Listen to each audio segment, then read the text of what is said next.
আসসালামু আলাইকুম।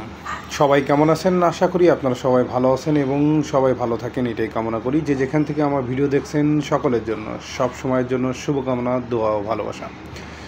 পোশাক শিল্পে কর্মরত সমস্ত শ্রমিক ও কর্মচারী ভাই ও বোনেদের জন্য একটি নিউজ শেয়ার করতে চাই। আপনারা জানেন যে বাংলাদেশের যে বর্তমান পরিস্থিতি, আশুলিয়াতে যে সমস্ত গার্মেন্টসগুলো আছে সেখানে প্রতিনিয়ত বিভিন্ন ধরনের বিভিন্ন ইস্যু নিয়ে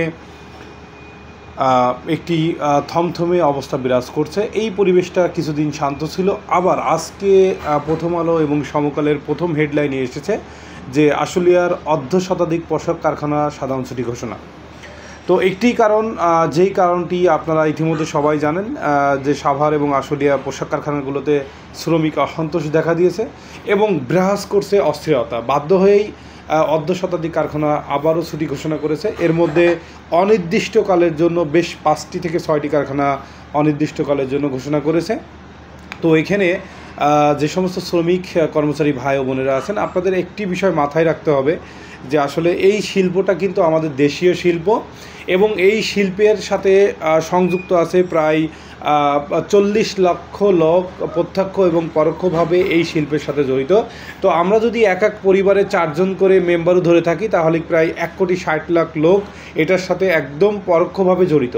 যে কারণে এই শিল্পটা যদি কোনোভাবে ধ্বংস হয়ে যায়, তাহলে কিন্তু বিপদে কিন্তু আপনি এবং আমরা পড়ব।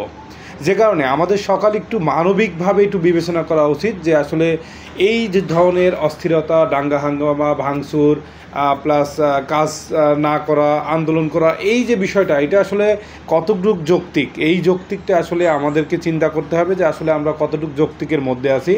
তো আজকের যে প্রথম আলো এবং সমকালের যে হেডলাইন এসেছে, সেই হেডলাইনে কিন্তু এই নিউজটাই প্রকাশ করা হয়েছে যে আশুলিয়া এবং সাভারে যে শ্রমিক অসন্তোষ দেখা দিয়েছে, তারা নিম্নতম মজুরি 25,000 টাকা দাবি করেছে এবং পাশাপাশি টিফিন ভাতা এবং অন্যান্য যে ভাতা আছে, নাইট বিল যেগুলো আছে, এই বিষয়গুলো তারা দাবি করেছে, করে তারা কিন্তু কাজ বন্ধ করেছে।